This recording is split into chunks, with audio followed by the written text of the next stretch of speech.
অপরিকল্পিতভাবে যন্ত্রপাতি আমদানি করা হয়েছে, যা প্যাকেটবন্দি অবস্থায় এখন বাঙ্গারির দোকানে যাচ্ছে। আমি যদি আপনাকে বলতে যাই স্বাস্থ্য খাতের কথা, আমাকে 1 ঘন্টা সময় দিলে শেষ হবে না। সর্বাঙ্গে ব্যথা, ঔষধ দিব কোথায়? মুক্তাগাছা এই যে স্বাস্থ্য কমপ্লেক্স রয়েছে, সেটা জনগণের দাবি যে কবে আমরা সেটা 101 বেডে উন্নীত হবে, এটার অপেক্ষায় জনগণ রয়েছে। এবং সেখানে যে সমস্যাগুলো রয়েছে, আশা করি এই বিষয়ে আমাদের মাননীয় সংশ্লিষ্ট মন্ত্রী মহোদয় এ ব্যাপারে তড়িৎ পদক্ষেপ নেবেন। আসলে জনগণের যে দুরবস্থা, এটা আসলে সীমাহীন। এ ব্যাপারে আমি আশা করছি আমাদের মন্ত্রী মহোদয় তড়িৎ পদক্ষেপ গ্রহণ করবেন। ধন্যবাদ মাননীয় স্পিকার। ধন্যবাদ মাননীয় সদস্য। সর্বাঙ্গে ব্যথা, ঔষধ দিব কোথায়? মাননীয় স্বাস্থ্যমন্ত্রী। মাননীয় স্পিকার স্যার, মাননীয় সংসদ সদস্যকে ধন্যবাদ। উনি যেই প্রশ্ন বা যেই কথাগুলো উত্থাপন করেছেন, কোনোটার সাথে আমি দ্বিমত পোষণ করি না। তবে এই কথাটা মাননীয় স্পিকার ওনাকে বুঝতে হবে, গত 17 বছরের স্বৈর শাসন, অপশাসন, দুর্নীতি এবং জনগণকে অবহেলা করা, কোনো জনমঙ্গলজনক কোনো কাজে নিজেদেরকে নিয়োজিত না করার ফলে স্বাস্থ্য খাত এমনভাবে উপেক্ষিত হয়েছে। মাননীয় স্পিকার, আমি যদি আপনাকে বলতে যাই স্বাস্থ্য খাতের কথা, আমাকে 1 ঘন্টা সময় দিলে শেষ হবে না। কোথাও কোনো রিক্রুটমেন্ট হয় নাই, অপরিকল্পিতভাবে যন্ত্রপাতি আমদানি করা হয়েছে, যা প্যাকেটবন্দি অবস্থায় এখন বাঙ্গারির দোকানে যাচ্ছে।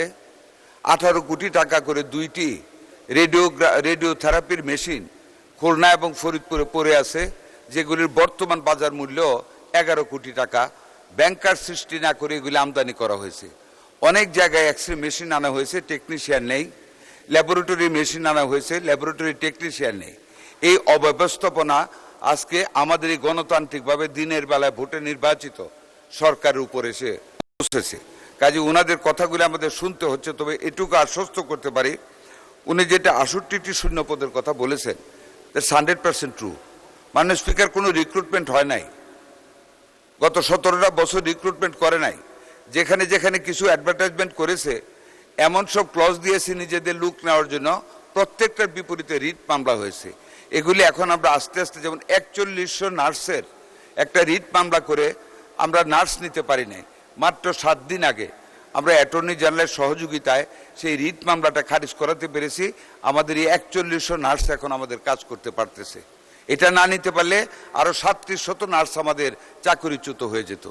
আমরা 5000 ডাক্তার আমরা স্পেশাল বিসিএস এর মাধ্যমে অনতি বিলম্বে নিয়োগ করতে যাচ্ছি। বিগত গভর্নমেন্ট অনেক লোককে মাননীয় স্পিকার ডেপুটেশনে দিয়ে বিভিন্ন জায়গায় পাঠিয়ে দিয়েছে, অনেকে বিদেশ চলে গিয়েছে। এগুলি মাত্র 4 মাস হয়েছে আমরা ক্ষমতায় এসেছি। আমরা খুঁজে খুঁজে বের করে কিছু চাকরি খাচ্ছি, কিছু কল ব্যাক করে পুরনো জায়গায় আমরা নতুনভাবে ডাক্তার দিচ্ছি।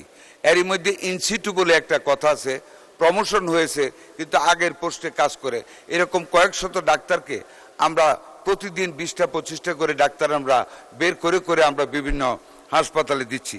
অব্যবস্থাপনার কথা যেটা বলেছেন, আমি সকল মাননীয় সংসদ সদস্যদেরকে আমাদের মন্ত্রণালয়ের পক্ষ থেকে আমি এবং আমার প্রতিমন্ত্রী দস্তখত করে একটা চিঠি দিয়েছি এবং প্রত্যেকটা উপজেলা হাসপাতালের সভাপতি, মাননীয় সংসদ সদস্যগণ, ওনাদেরকে অনুরোধ করেছি ওনারা নিজ নিজ হাসপাতালগুলি ভিজিট করে আমাদেরকে জানানোর জন্য।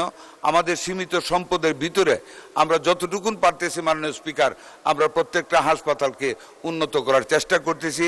আশা করি আগামী কিছুদিনের ভিতরে আমরা ক্ষমতায় থাকতে প্রত্যেকটা হাসপাতালকে নতুন রূপে আমরা রূপায়িত করব।